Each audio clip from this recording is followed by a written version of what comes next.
தேவனுடைய வஸ்திரத்தை தரித்திருக்கும் ஆசாரியர்களா அல்லது ஊழியர்களா என்ற காரியத்தில் உங்கள் மத்தியிலே வார்த்தையை பகிர்ந்து கொள்ள நான் வாஞ்சிக்கிறேன். கர்த்தருடைய ஆவியானவர் எங்களோடு கூட இருந்து துணை புரிவாராக. ஆமென். ஆதாரமாக êtes-vous vêtus du vêtement sacerdotal de Dieu?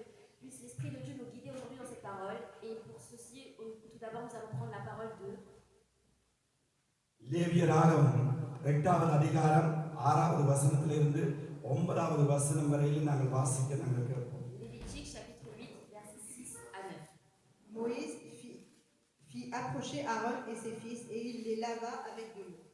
Il mit à Aaron la tunique, il le ceignit de la ceinture, il le revêtut de la robe et il plaça sur lui l'éphod qu'il serra avec la ceinture de l'éphod dont il le revêtit. Il lui mit le pectoral et il joignit au pectoral l'urim et le thummim. Il posa la tiare sur sa tête et il plaça sur le devant de la tiare de l'arc d'or, diadème sacré, comme l'Éternel l'avait ordonné à Moïse. Amen.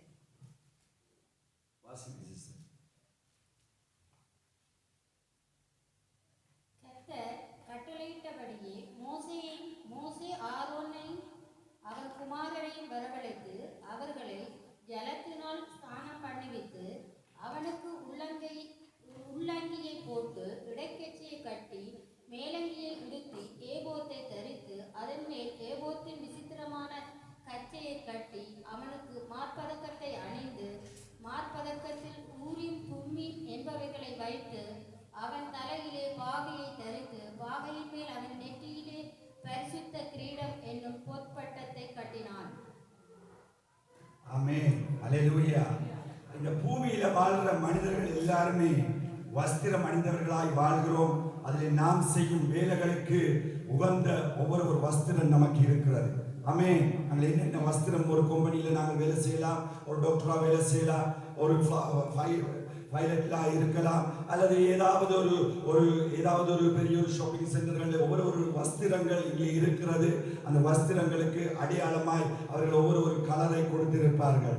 Nous qui vivons sur la terre, nous vivons chacun avec des métiers, des endroits, ça peut être des médecins, ça peut être ceux qui travaillent dans des centres commerciaux, peu importe. Et nous avons tous des uniformes que nous devons porter pour pratiquer ces métiers. இந்த வஸ்திரங்கள் எல்லாம் இந்த பூமியில வாழ்ற நம்முடைய வாழ்க்கைக்கு மட்டுமே அல்லாமல் இந்த நாட்கள் கடந்து போமே ஒழிய வேறு ஒன்றுக்குமே உதவாது. Ces uniformes, ces vêtements nous serviront seulement lorsque nous pratiquerons nos métiers. En d'autres termes, ils ne serviront à rien d'autre lorsque nous quitterons cette terre. இஸ்ரவேல் ஜனங்களை அழைத்த தேவன் அங்கே ஆசாரிய ஊழியம் செய்யும்படியாக லேவி கோத்திரத்தை ஆண்டவர் தெரிந்தெடுத்ததை நாங்கள் வேதத்திலே பார்க்க முடியும். Nous voyons dans la Bible que Dieu a choisi la tribu de Lévi pour pouvoir faire le métier de sacrificateur dans la Bible. அந்த வஸ்திரம் அலங்கார வஸ்திரம் மட்டுமல்ல, அது பரிசுத்த வஸ்திரம் என்று தேவன் பெருளம் பற்றினார். Cependant, le vêtement sacerdotal des sacrificateurs n'est pas seulement un vêtement simple, mais c'est aussi un vêtement de pureté et de puissance du Christ. இந்த வஸ்திரங்களை உடுத்த முன்பதாக ஆசாரியர்கள் சில தகுதிகளை பெற்றிருக்க வேண்டும். அந்த வஸ்திரங்களை அவர்கள் பெற்ற பின்பும் அவை கடைபிடிக்க வேண்டிய அநேக பிரமாணங்கள் அவர்களுக்கு காத்திருக்கிறது. Cependant, avant de porter ces uniformes et ces vêtements sacerdotaux, les sacrificateurs doivent obtenir certains fruits de l'esprit, et même après avoir porté ces vêtements, ils doivent en obtenir d'autres. பழைய ஏற்பாட்டு கால நியாய பிரமாணத்துக்கு உட்பட்டவர்கள், பழைய ஏற்பாட்டு யார் நியாய பிரமாணத்துக்கு உட்பட்டவர்கள், பழைய ஏற்பாட்டு இஸ்ரவேலர்கள். நாங்கள் புதிய ஏற்பாட்டுக்காரராய் இருக்கபடினால் கிருபைக்குள்ளே கடந்து வந்த நாங்கள் ஆவிக்குரிய இஸ்ரவேலராய் தேவன் எங்களை காண்கிறார். ஆமென். Donc aujourd'hui, nous qui sommes dans le Nouveau Testament, qui faisons partie de la continuité du Nouveau Testament, Dieu nous voit comme des gens remplis de l'Esprit de Dieu. Nous sommes une continuité de ce qui s'est passé à l'Ancien Testament. பழைய ஏற்பாட்டு காலத்தில் சில ஊழியர்களை நாங்கள் பார்க்கிற பொழுது அதெல்லாம் அப்படியே அழிந்து போற ஊழியமாய் இருந்தது. ஆனால் இந்த புதிய ஏற்பாட்டு காலத்தின் கிருபையின் கால ஊழியங்களோ அழியாததும் நித்தியமாய் இருக்கிறது என்பதை நான் நீங்களும் அறிந்து கொள்ள வேண்டும். Il faut que nous sachions que les ministères qui se faisaient durant l'Ancien Testament ont tous été anéantis, ou ce sont des pratiques que nous ne faisons plus. Cependant, tout ce qui s'est fait durant le Nouveau Testament, durant cette ère de la nouveauté, du renouveau, nous les continuions, c'est une continuité. பாருங்க, நாம் வாசிக்கிற அந்த லேவியராம் 8வது அதிகாரம், அதிலே விடுங்க, அப்படியே விடுங்க அந்த ஸ்கிரீன்ல அந்த வார்த்தையை பாருங்க. கர்த்தர் தனக்கு கட்டளையிட்டபடியே மோசேயும் ஆரோனும் அவன் குமாரனை வரவழைத்து அவர்களை ஜலத்தினாலே ஸ்நானம் பண்ணிவித்து அவனுக்கு உள்ளங்கியை போட்டு இடைக்கச்சியை கட்டி என்ன மேலங்கியை உடுத்தி வாசிங்க. ஏபோத்தை தரித்து அதன் மேல் ஏபோத்தின் விசித்திரமான கச்சையை கட்டி அவனுக்கு மார்பதக்கத்தை அணிந்து மார்பதக்கத்திலே ஊரீம் தும்மீம் என்பவைகளை வைத்து அவன் தலையிலே தலைப்பாகையை தரித்து பாகையின் மேல் அவன் நெற்றியிலே கர்த்தருக்கு பரிசுத்தர் என்று சொல்லுகிறதை நாங்கள் அங்கே காண முடியும். ஆமென். Aaron et ses fils, et que premièrement il prit Aaron, il lui mit la tunique, la ceinture, la robe, et plaça sur lui l'éphod qu'il serra avec l'écharpe de l'éphod dont il l'habilla. Il lui mit le pectoral dans lequel il plaça l'urim et le tumim. Il posa la tiare sur sa tête et plaça sur le devant de la tiare la lame d'or, le diadème sacré, comme l'Éternel le lui avait ordonné. பாருங்க, இதுல கிட்டத்தட்ட 8 காரியங்கள் இந்த வஸ்திரத்திலே சொல்லப்பட்டிருக்கிறது. ஆமென். 8 விதமான காரியங்களை தேவன் இந்த ஆசாரியனாகிய இந்த ஊழியருக்கு கொடுக்கும்படியாக அங்கே 8 காரியங்களை நாங்கள் பார்த்தோம். உள்ளங்கியை போட வேண்டும், இடக்கச்சை கட்ட வேண்டும், மேலங்கியை உடுத்த வேண்டும், ஏபோத்தை தரிக்க வேண்டும், மார்பகத்தை அணிய வேண்டும், அங்கே ஊரின் தும்மீம் என்பவைகளை வைத்து தலைப்பாகையை தரித்து கர்த்தருக்கு பரிசுத்தம் என்ற பொற்பட்டத்தை கட்டினான் என்று அங்கே பார்க்கிறோம். இதை விட வேறு தகுதிகள் இருந்தாலும் கர்த்தர் இந்த 8 காரியத்திலையும் மிக முக்கியமாக உன்னிப்பாக கவனித்துக் கொண்டே இருக்கிறார். Nous voyons que Dieu a désigné à peu près 8 éléments pour les vêtements sacerdotales qu'il a choisi de mettre à Aaron, que ce soit la tunique, l'éphod, l'écharpe de l'éphod, l'urim et le tumim. En bref, il peut y avoir d'autres éléments aussi, mais les plus importants sont ces 8 éléments-là. இன்றைக்கு பாருங்க, முதலாவது காரியத்தை பார்க்க போறோம். அந்த ஊழியக்காரனுக்கு அவர் கொடுத்த அந்த வஸ்திரத்துல முதலாவது உள்ளங்கி. அப்ப உள்ளங்கி என்றது ஆசாரியனுக்கு அந்த உள்ளங்கியை குறித்து ஆண்டவர் அங்கே சொல்லுகிறார். அவனை ஸ்நானம் பண்ணி உள்ளங்கியை தரித்திருக்க வேண்டும் என்று சொல்ற போது, அப்ப ஆசாரியன் பாருங்க, ஆசாரியன் உள்ளங்கியை தரித்து விட்டு அவன் அப்படியே நிற்கிற ஒரு ஆசாரியன் அல்ல. அவன் அங்கே ஆசாரிய ஊழியம் செய்கிற பொழுது அவன் உலாவுறவனாய் இருக்கிறான், ஏறுறவனாய் இருப்பான், இறங்குகிறவனாய் இருப்பான். Ici nous voyons qu'il a été vêtu avec le vêtement sacerdotal car il ne fait pas rien, il ne reste pas en place, il peut bouger, il peut être celui qui doit aller là-haut, celui qui doit redescendre, celui qui doit se mouvoir dans le lieu de sacrifice pour l'Éternel. அப்ப பாருங்க, ஒரு ஆசாரியன் இந்த ஊழியத்துக்கு வந்துட்டான். இப்ப உள்ளங்கியை தரித்தாச்சு அவருக்கு. அப்ப உள்ளங்கி என்பது அவன் நடக்கும் போது என்று சொல்ற போது, அவன் உலாவுற பொழுது சமுதாயத்தில் அவன் எப்படி நடக்கிறான் என்பதை மற்றவர்கள் பார்ப்பார்கள்.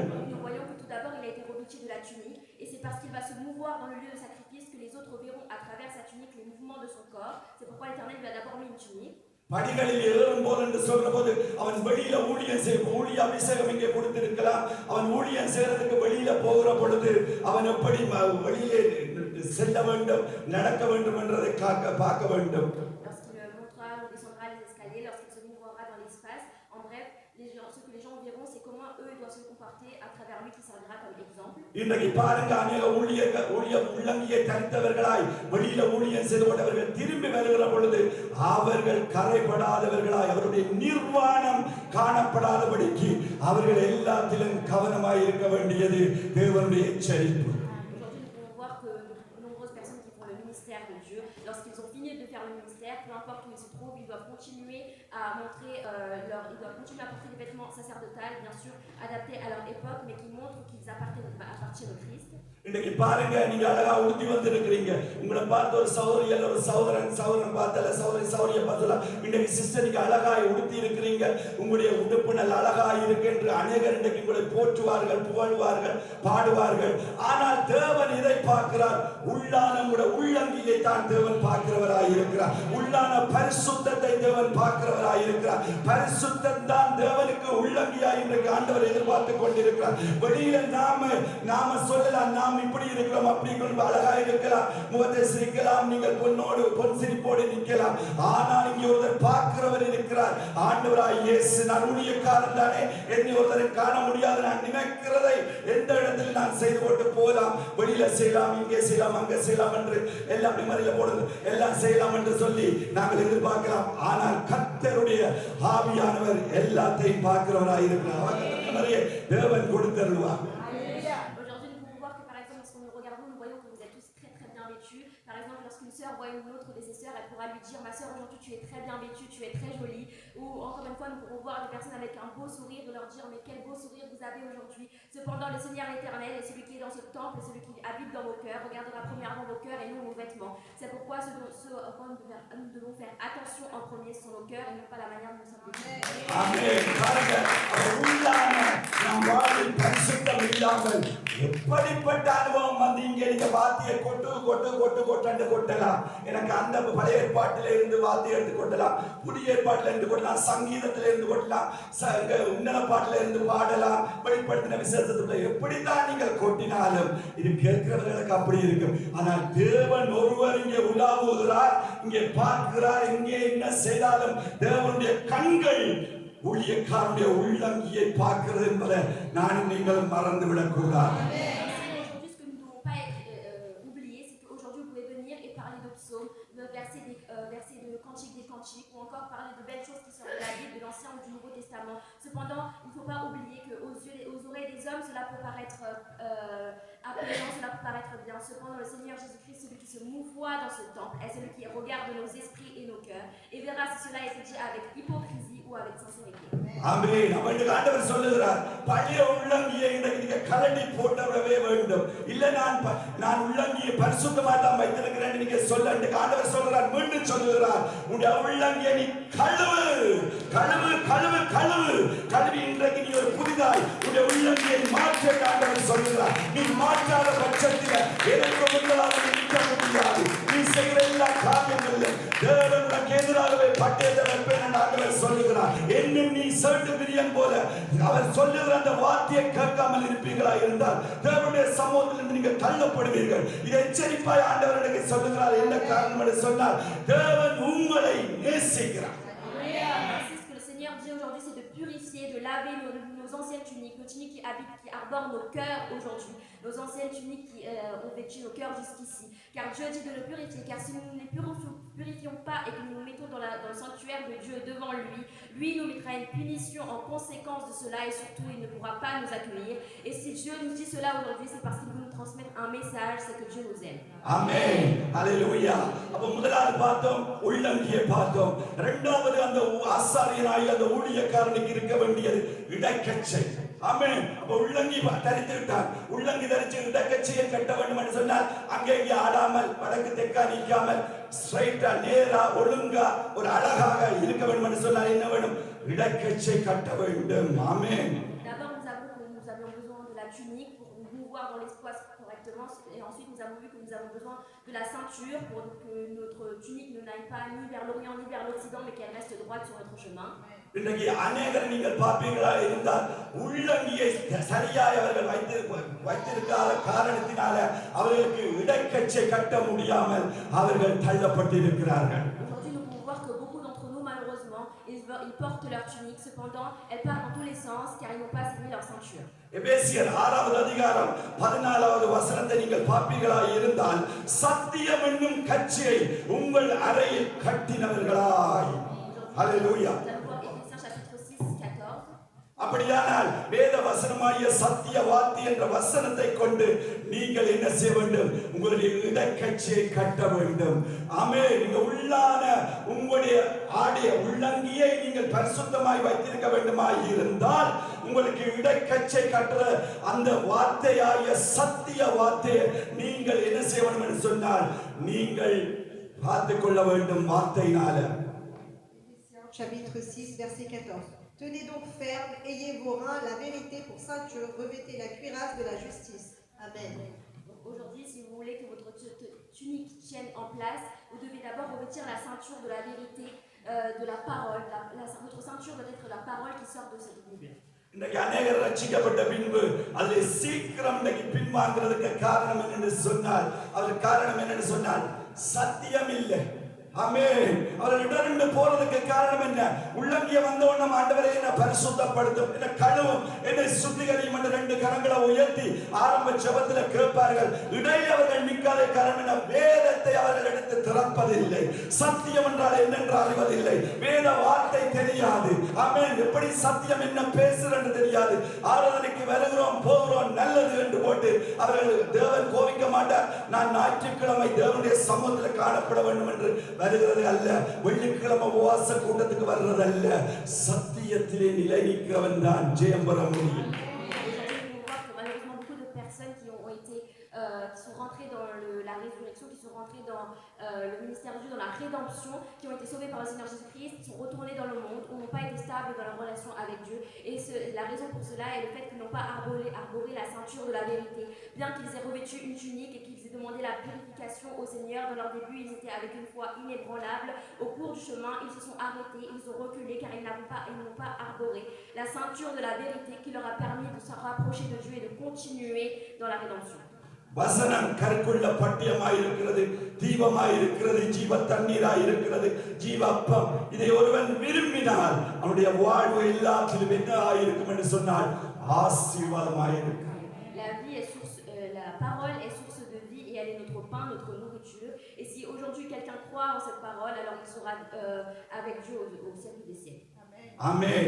அப்ப முதலாவது காரியம் பார்த்தோம், உள்ளங்கியை குறித்து நாங்கள் பார்த்தோம். இரண்டாவது காரியம் பார்த்தோம், இடக்கட்சியை குறித்து பார்த்தோம். மூன்றாவது இந்த ஆசாரியனுக்கு போடப்பட்டது மேலங்கி. ஆமென். வாசிப்போம் யாத்ராகமம் 28வது அதிகாரம் 32 33. Exode 28, chapitre 28, versets 32-33. Il y aura au milieu une ouverture pour la tête, et cette ouverture aura tout autour un bord tissé, comme l'ouverture d'une côte de maille, afin que la robe ne se déchire pas. Tu mettras autour de la bordure, en bas, des grenades de couleur bleue, pourpre et cramoisie, entremêlées de clochettes d'or. Amen.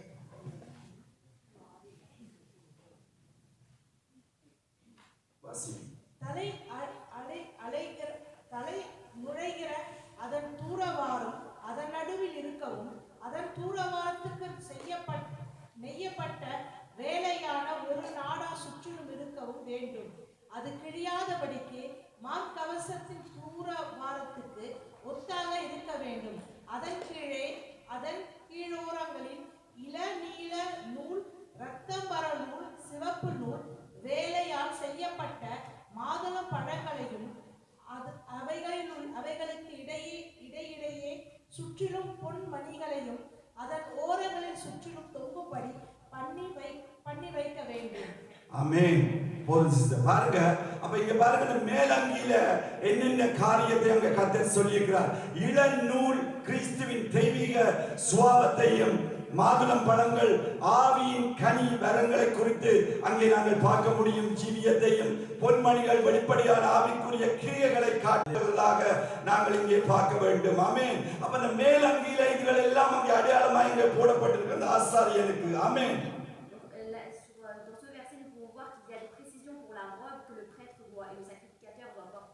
Nous voyons que certains éléments correspondent aux fruits de l'esprit, aux dons de l'esprit, mais dans l'Ancien Testament, c'est ça que les bordures ou les ourlets signifient. ஆமென். பாருங்க, அப்புறம் தேவ ஊழியம் செய்யும் பிள்ளைகள் நாங்கள் கனிகள் உள்ள ஊழியமாய் இருக்க வேண்டும், வரங்கள் செயல்படுகிற ஊழியமாய் இருக்க வேண்டும். இயேசுவின் தெய்வீக அன்பை நாங்கள் வெளிப்படுத்துகிறவர்களாக நாங்கள் காணப்பட வேண்டும். Ainsi, nous qui faisons le ministère, nous devons porter les fruits de l'esprit, les dons de l'esprit, mais surtout nous être ceux qui révèlent l'amour du Christ à travers nous. ஆமென். அங்கே யாத்ராகமம் 28வது அதிகாரம் 34வது வசனம் 35வது வசனத்தை பார்ப்போம். Exode chapitre 28 versets 34 et 35. Une clochette d'or et une grenade. Une clochette d'or et une grenade sur tout le tour de la bordure de la robe. Aaron s'en revêtira pour faire le service quand il entrera dans les sanctuaires devant l'Éternel, et quand il en sortira, on entendra le son des clochettes et il ne mourra point. Amen. அங்கியின் ஓரங்களில் சுற்றிலும் ஒரு பொன்மணியும், ஒரு மாதுளம் பழமும், ஒரு பொன்மணியும், ஒரு மாதுளம் பழமுமாய் தொங்குவதாக. Aaron ஆராதனை செய்ய கர்த்தருடைய தளத்துக்குள் பிரவேசிக்கும் போது வெளியே வரும்போதும் அவன் சாகாதபடிக்கு அதன் சத்தம் கேட்கும்படி அதை தரித்துக் கொள்ள வேண்டும். ஆமென். ஹalleluya. இங்கே இந்த அதிகாரத்துல நீங்கள் பாப்பீங்களா இருந்தால் இந்த ஆவியின் வரங்கள் கனிகள். ஆமென். அங்கே பாருங்க, அந்த ஆசாரியனுடைய ஆடையில அந்த மேலங்கியில என்ன தொங்குது? ஒரு பழம் ஒரு மணி, ஒரு பழம் ஒரு மணி, இப்படியே அந்த சுற்றி வர அப்படியே தொங்கிக் கொண்டிருக்கும். இந்த ஆசாரியன் இந்த ஊழியம் செய்கிற போது அவனுடைய மகா பரிசுத்த ஸ்தலத்துக்குள்ள போகிற பொழுது அவனுடைய மணி சத்தங்கள் கேட்டுக்கொண்டே இருக்கும். ஆமென். Pour voir que sur le haut de cette robe, il doit y avoir une clochette en or et une grenade, et ainsi de suite jusqu'à ce que ça fasse la tour du haut de la robe. Car lorsque le sacrificateur rentre dans le temple saint de Dieu, cette cloche doit être en train de sonner, et c'est comme ça qu'il doit y aller. ஆமென். அப்ப பாருங்க, இதான் நாங்க உங்களுக்கு சொல்லுகிறோம், நவமான பாஷையில பேசுங்க, இந்த வரங்களை நாடுங்க. அப்ப நீங்களும் ஊழியம் செய்யற பிள்ளைகள், உங்களுடைய சத்தம், நீங்கள் ஒன்றும் பேசாமல் இருந்தீங்கன்னு சொன்னால் உங்களுடைய ஆவிக்குரிய வரங்கள் எல்லாம் செத்த கிரியாய் காணப்படும். இதுக்காக தான் நீங்க வாஞ்சியா கேட்க வேண்டும். நவமான பாஷை நீங்க பேசிக்கொண்டே இருக்கணும். இந்த மணி தொலைச்சது போல தேவனுடைய சமூகத்துல இருந்து உங்களுடைய வாயினால தேவனோட உங்களுடைய அந்நிய பாஷையில தொடித்து கொண்டிருக்கிற பொழுது உங்களுக்குள்ளே அந்த கனிகள், ஆவியின் வரங்களுக்கு கிரியை செய்வதை நீங்கள் காண முடியும். Ainsi c'est pourquoi, surtout pour ceux qui ont le don de langue, nous disons constamment, nous répondons constamment de louer Dieu fort, de parler en langue fort, car comme cette clochette en or résonnait dans le temple de Dieu lorsqu'Aaron rentrait dans le temple et en sortait, pareillement nous, nos voix doivent résonner dans ce temple lorsque nous en entrons et nous en sortons, pour que Dieu puisse nous entendre. ஆமென். அடுத்ததாவது 3 காரியம் பார்த்துட்டோம். 4வது காரியமா நாங்கள் பார்க்க போறோம் ஏபோத்து. ஆமென். அந்த ஏபோத்தை தரித்திருக்க வேண்டும். இது 5 வகையான இழைகளால் செய்யப்பட்டது இந்த ஏபோத்து. இங்க உங்களுக்கு தெரியும், இந்து மதத்துல இருந்து வந்த அநேகர் இருக்கிறார்கள். அங்கே அண்ணன் இருக்கிறார், ஒரு கொடி நூல் போட்டு இங்கே தொங்கும். வண்டியோட அப்படியே உடுப்போடு ஆடியோட நிற்பார், நல்ல வடிவா தொங்கும். என்ன அது எல்லாமே போட்டிருக்கான்னு எங்களுக்கு தெரியாது. இப்பதானே தெரியும். என்ன இல்லையா, சும்மா போவோம். அவர் அங்கே இருந்து பிரசனத்தை கொண்டு கொடுப்பார், இவர்களும் வண்டி சாப்பிட்டு வந்துருவார்கள். அவர் ஏன் அதை போட்டிருக்கிறார், அது என்னத்துக்கண்டு நாம அது யாரும் கதையே இல்லை. அது நான் குறையா சொல்லல, உண்மைதானே. இதை நாங்கள் விசாரிக்கிறது அறிகிறது ஆராய்கிறது இல்லை. அதை அவர் போடட்டும், அவர் என்னத்துக்கு போட்டிருக்காரு, அவருக்கு ஏதாவது ஒன்று சொல்லிட்டு வருவோம். Nous avons vu trois éléments des vêtements sacerdotaux, la tunique, la ceinture et la robe. Et en quatrièmement, nous allons voir l'éphod qui est doté de 5 éléments.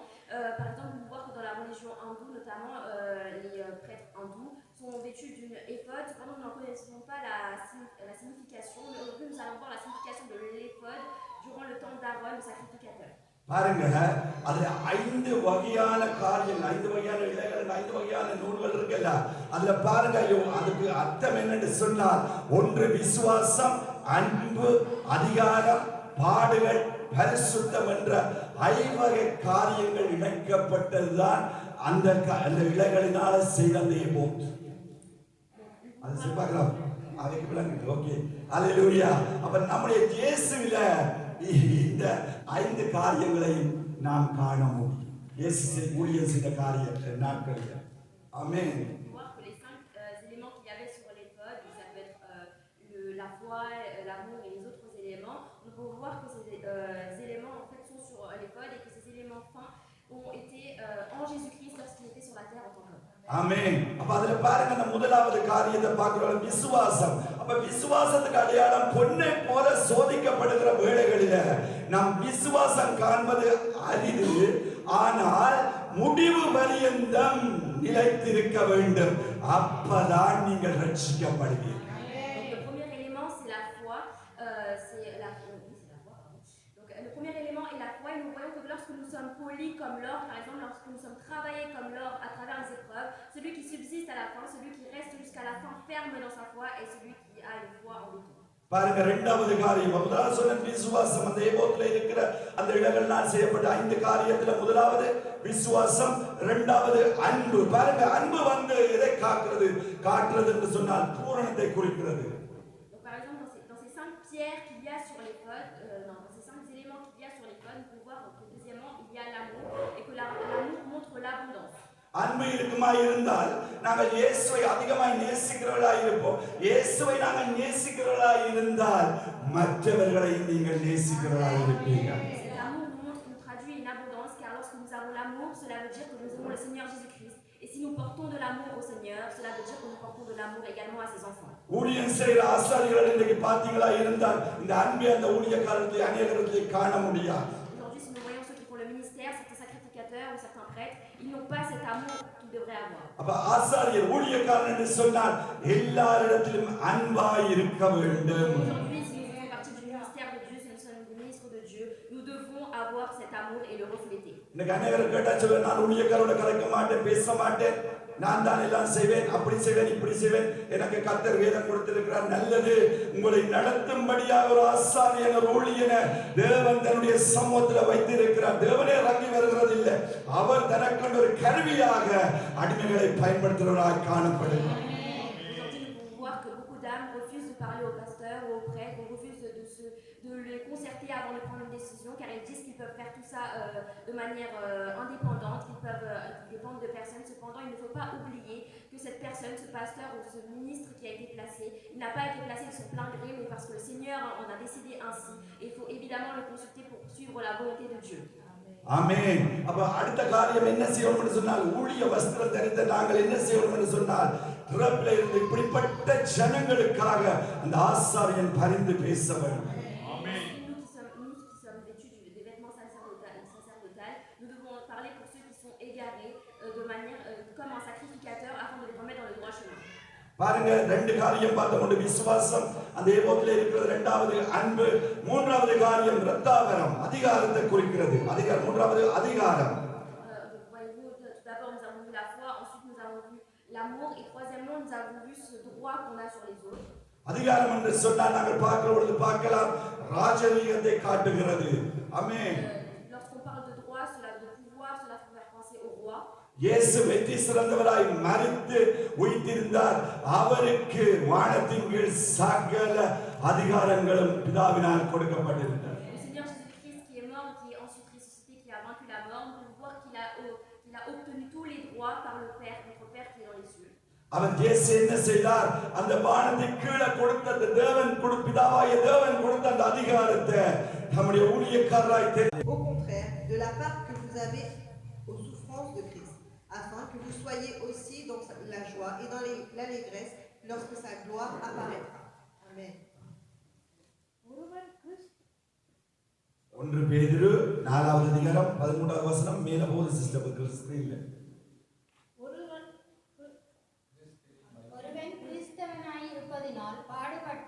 ஒருவன் கிறிஸ்தவனாய் இருப்பதனால் பாடுபட்டால் துக்கப்படாமல் இருந்து வெட்கப்படாமல் இருந்து அதன் நிமித்தம் தேவனை மகிமைப்படுத்த கடவன். ஒருவன் எதுக்குள்ள இருந்தா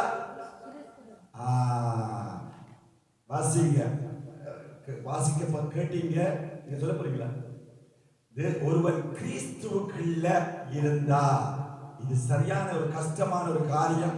ஆமென். நாங்கள் கிறிஸ்துவுக்குள்ளான் இருக்கிறோம், ஆனால் பாடுகளை ஏற்க மாட்டோம், பொறுப்புகளை ஏற்க மாட்டோம். வருவோம், வந்தபடியே போவோம், இருப்போம், எழும்புவோம், வாய் வாய் சொல்லுவோம். ஆமென். இதுக்காக தேவனுடைய பிள்ளைகளே, தேவன் எங்களை அழைக்க.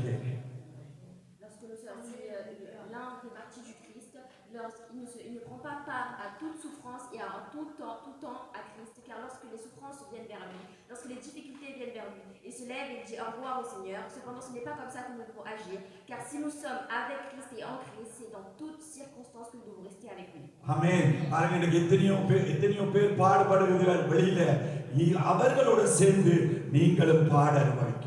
Voyez-vous, aujourd'hui, beaucoup d'entre nous se lamentent dehors car ils sont dans la difficulté, et nous devons nous lamenter avec ceux qui pleurent. மற்றவர்களுடைய பாடுகள் வேதனைகளை உங்களுடைய பாடு வேதனையா நீங்கள் எடுத்துக்கொள்ளாதான் நீங்கள் உண்மையாய் கிறிஸ்துவுக்குள் பாடுகிற பிள்ளைகளாய் நீங்கள் ஏற்றுக்கொள்ளப்படுவீர்கள். Seulement si nous considérons les souffrances des autres comme les nôtres, que nous ferons vraiment part du Seigneur Jésus-Christ et que nous le représenterons vraiment. ஆமென். அப்ப சிவப்பு நூல் என்னதுக்கு அடையாளம்? பாடுகளுக்கு அடையாளமாய் காணப்படுகிறது. ஆமென். அங்கே 5வது காரியத்தை நாங்கள் பார்த்தோம், திரித்த மெல்லிய பஞ்சு நூல். ஆமென். இது என்னத்துக்கு அடையாளமாய் சொல்லப்படுகிறது சொன்னால், பூரண பரிசுத்தத்துக்கு அடையாளமாய் காணப்படுகிறது. Nous avons vu le fil rouge qui représentait les souffrances en Christ, Christ. Et ensuite, nous allons voir la corde plus, le fil plus mou qui lui représente la... பூரணம் என்று சொன்னா exact இல்ல. பூரண பரிசுத்த பொருள். qui représente la pureté infinie. ஆமென். ஹalleluya. அப்ப பாருங்க பிரியமானவர்களே, இந்த ஏமோத்தை ஒரு ஊழியக்காரன் தரித்திருக்கிற பொழுது அவனுக்குள்ள காணப்பட வேண்டிய எல்லா காரியங்களிலும் Au contraire, de la part que vous avez aux souffrances de Christ, afin que vous soyez aussi dans la joie et dans l'allégresse lorsque sa gloire apparaîtra. Amen. 1 பேதுரு 4வது அதிகாரம் 13வது வசனம் மேல போகுது சிஸ்டர் ஸ்கிரீன்ல.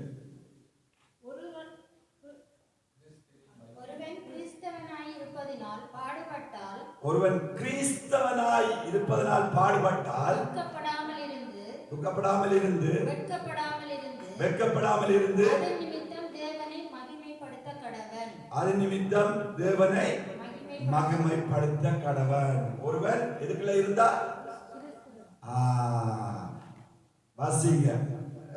வாசிக்க கேட்டீங்க, நீங்க சொல்ல போறீங்களா? ஒருவன் கிறிஸ்துவுக்குள்ள இருந்தா, இது சரியான ஒரு கஷ்டமான ஒரு காரியம். ஆமென். நாங்கள் கிறிஸ்துவுக்குள்ள இருக்கிறோம், ஆனால் பாடுகளை ஏற்க மாட்டோம், பொறுப்புகளை ஏற்க மாட்டோம். வருவோம், வந்தபடியே போவோம், இருப்போம், எழும்புவோம், வாய் வாய் சொல்லுவோம். ஆமென். இதுக்காக தேவனுடைய பிள்ளைகளே, தேவன் எங்களை அழைக்க. Lorsque l'un fait partie du Christ, il ne prend pas part à toute souffrance et à tout temps à Christ, car lorsque les souffrances viennent vers lui, lorsque les difficultés viennent vers lui, il se lève et dit au revoir au Seigneur. Cependant, ce n'est pas comme ça que nous devons agir, car si nous sommes avec Christ et en Christ, c'est dans toutes circonstances que nous devons rester avec lui. ஆமென். பாருங்க, எத்தனையோ பேர் பாடுபடுகிறார்கள் வெளியில, அவர்களோட சேர்ந்து நீங்களும் பாட அனுபவிக்க.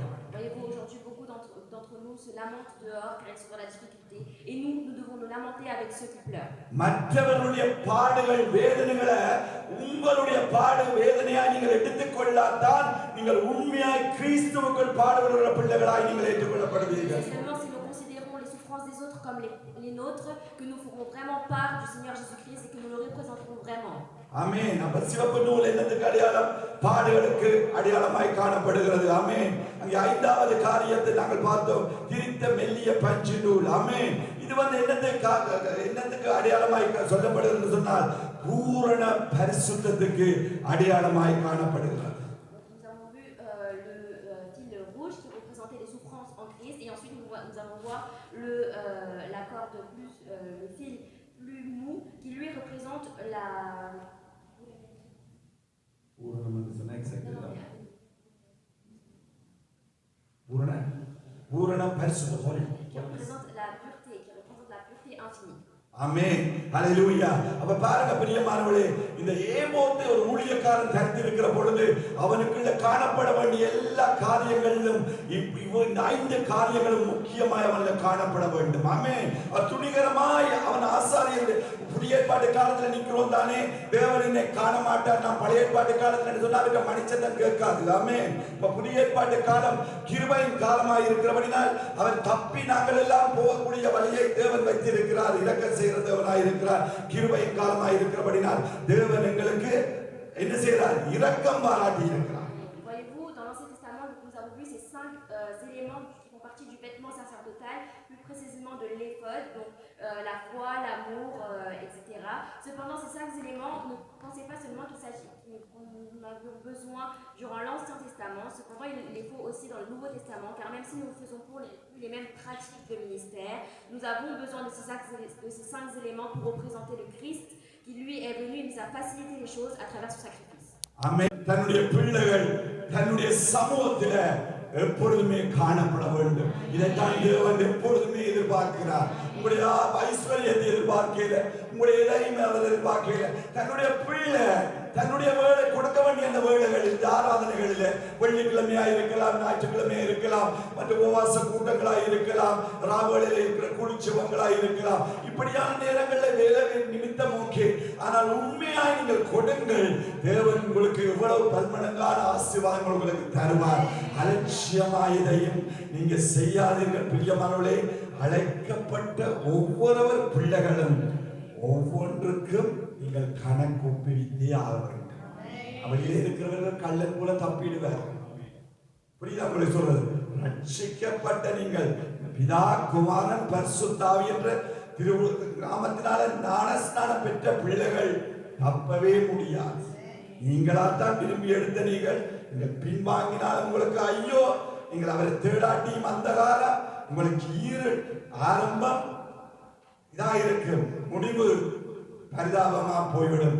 விளையாடாதீர்கள், தேவனோட நெருங்கி வாருங்கள்.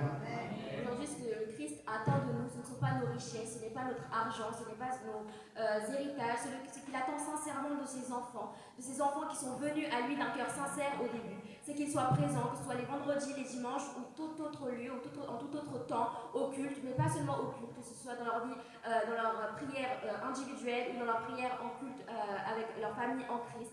Ce que Dieu attend de ses enfants, c'est qu'ils soient présents en tout temps et peu importe les circonstances. Car aujourd'hui, ceux qui ont été baptisés au nom du Père, du Fils et du Saint-Esprit, ceux qui ont été baptisés ne l'ont pas fait parce qu'ils ont été forcés, mais ils l'ont fait de leur plein gré par amour pour le Christ. Et si aujourd'hui nous reculons, malheur à nous. Et si aujourd'hui, après nous être baptisés, nous refusons de faire ce que Dieu veut ou nous éloignons de lui, nous ne l'écoutons pas. Alors malheur à nous également, car le Christ n'est pas quelqu'un qui rigole avec son amour. ஆமென். கர்த்தர் நல்லவர். ஆமென். கர்த்தருக்கு ஸ்தோத்திரம். ஆமென். நல்ல translator உண்மையில கொடுத்திருக்கிறார். ஆமென். ஹalleluya. கர்த்தருடைய ஆவியை நான் சொல்றது, நான் தொடர்ந்து போய் கொண்டே இருப்பேன். எனக்கு இப்படி சின்ன சின்ன சொல்லினா நீங்க தான் சொல்லணும்னு கர்த்தருடைய ஆவியானவர் கிருபை செய்வார். ஆமென். ஹalleluya. 1 தெசலோனிக்கேயர் புத்தகம் 5வது அதிகாரம் 23வது வசனத்தை நாங்கள் வாசிக்க கேட்போம். Demandez à lire 1 Thessaloniciens chapitre 5 verset 23. 1 Thessaloniciens chapitre 5 verset 23. Que le Dieu de la paix vous sanctifie lui-même tout entier et que tout votre être, l'esprit, l'âme et le corps soient conservés irrépréhensibles lors de l'avènement de notre Seigneur Jésus-Christ. Amen. சமாதானத்தின் தேவன் தாமே உங்களை முற்றிலும் பரிசுத்தமாக்குவாராக. உங்கள் ஆவி, ஆத்மா, சரீரம் முழுவதையும் நம்முடைய கர்த்தராகிய இயேசு கிறிஸ்து வரும்போது குற்றமற்றதாய் இருக்கும்படி காக்கப்படுவதாக. ஹalleluya. பாருங்க, சமாதானத்தின் தேவன் தாமே உங்களை முற்றிலும் பரிசுத்தமாக்குவாராக. உங்கள் ஆவி, ஆத்மா, சரீரம், இதான் முப்பரிமாணத்தின் பரிசுத்தம். திருத்துவ தேவன், திரியகத்துவ தேவன், பிதா, குமாரன், பரிசுத்த ஆவி என்ற திருத்துவ தேவன் இருக்கிறார். அதே போல ஆவி, ஆத்மா, சரீரம் உங்களுக்கு இருக்கிறது. இதிலே நாம் தேவன் எதிர்பார்க்கிற முற்றிலும் பரிசுத்தமாக்குவ தேவனுக்கு முன்பதாக நாம் நம்மை முழுமையாய் அர்ப்பணித்திருக்க வேண்டும். Voyez-vous, nous parlons d'un Dieu de la paix qui lui-même nous conduira à une sainteté totale. Et là, comme nous avons, de la même manière que nous avons la Trinité, le Père, le Fils et le Saint-Esprit, nous avons également l'esprit, l'âme et le corps. Et ce que le Seigneur attend de nous, c'est que l'esprit, l'âme et le corps soient irréprochables afin qu'ils nous conduisent à une sainteté totale, ce Dieu de la paix. உங்களை அழைச்சவர் எப்படியா உண்மை உள்ளவர், அவர் அப்படியே செய்வார் என்று வசனம் சொல்லுகிறார். La parole dit que celui qui nous a appelés est un esprit de vérité, un Dieu de vérité.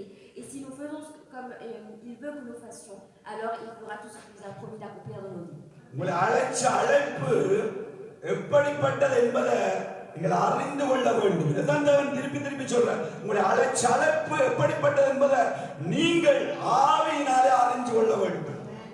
Par votre esprit que le Christ va fortifier et va moduler, vous-même vous devez vous rendre compte et vous réfléchir à la manière dans laquelle Dieu vous a appelé à lui, vous a amené à lui. அது ஏன் ஆண்டவர் சொல்றான்னு சொன்னால், உங்களை அழைச்ச அழைப்பை நீங்கள் ஆவியில தெரிந்து கொள்வதாக இருந்தால் அவர் எதிர்பார்க்கிறது தன்னுடைய பிள்ளைகள் தான் வரும்பொழுது பரிசுத்த வஸ்திரத்தோட உள்ளங்கையில இருந்து அங்கே சொல்லப்பட்ட எல்லா காரியமும் தேவனுடைய சமூகத்தில சரியாக இருக்க வேண்டும். Et si Dieu, la raison pour laquelle Dieu veut que vous connaissiez, que vous compreniez la manière dans laquelle il vous a approché, il vous a amené à lui, c'est pour que le temps où il reviendra, il viendra juger le monde entier, que votre esprit, votre âme et votre corps soient irréprochables afin qu'il puisse vous prendre directement à lui sans devoir douter de vous, sans devoir vous punir. ஆமென். அல்லேலூயா. ஆகவே பரிசுத்த வஸ்திரத்தை பெற அழைக்கப்பட்ட இந்த பரிசுத்தத்துக்கு அளவுகோல் pastor அல்ல, மூப்பர் அல்ல, யாரும் அல்ல, தேவனே அதுக்கு அளவுகோலாயிருக்கு. யாரையும் சாட்டக்கூடாது. பாஸ்டர் அப்படி, பாஸ்டர் வடக்கத்தை கழிக்கிறார், அதனாலதான் நானும் கிழக்கத்தை மேற்கா நிற்கிறேன் இங்க சொல்றதுக்கு எந்த சாட்சியம் இல்லை. உங்களுக்கு என்று சொல்லி சத்திய வேதத்தை தேவன் கொடுத்திருக்கிறார்.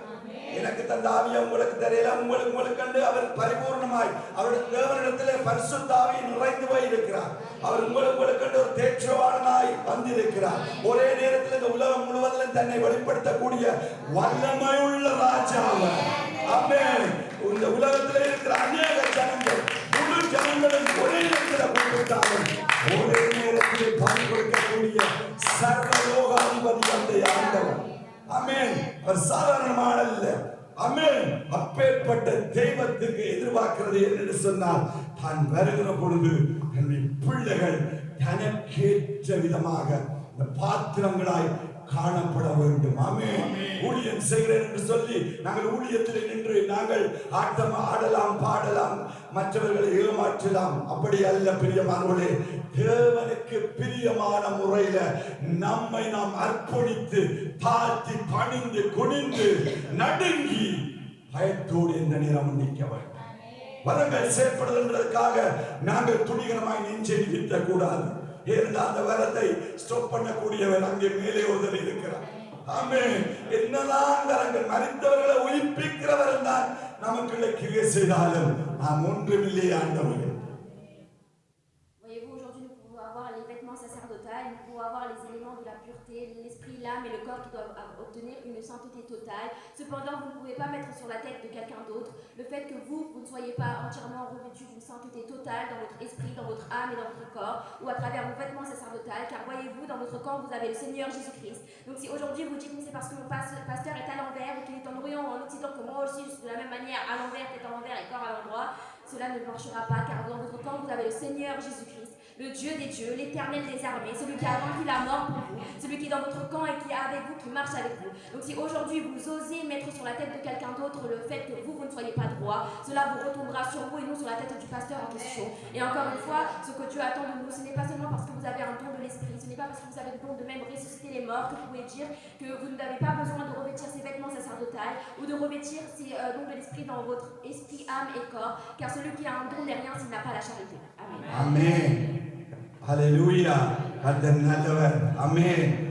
இது 8 காரியங்களும் பார்க்கிறதுக்கு இன்னைக்கு நேரம் பத்தாது. நாங்கள் இந்த 4 காரியம் பார்த்தோம். இந்த 4 காரியத்திலே பாருங்க. முதலாவது பார்த்தோம் உள்ளங்கி அடையாளம் உள்ளான பரிசு. ஆமென். Donc voyez-vous, aujourd'hui nous n'avons pas forcément le temps de voir les 8 éléments, mais nous avons 4 et le premier c'est la tunique qui montre la pureté du cœur, la tunique que le cœur revêt. இடக்கட்சிக்கு அடையாளம் வசனத்தின்படி வாழணும். Puis nous voyons la ceinture qui nous montre que nous devons vivre selon la parole de vérité. மேலங்கிக்கு அடையாளமாக ஆவியிலே நிறைந்து கனிதர்ற வாழ்வு கொடுக்க வேண்டும். Puis nous voyons la robe qui nous montre que nous devons vivre remplis des fruits de l'esprit. ஏபோத்துக்கு அடையாளமாக என்ன செய்யணும்டா ஆத்துமா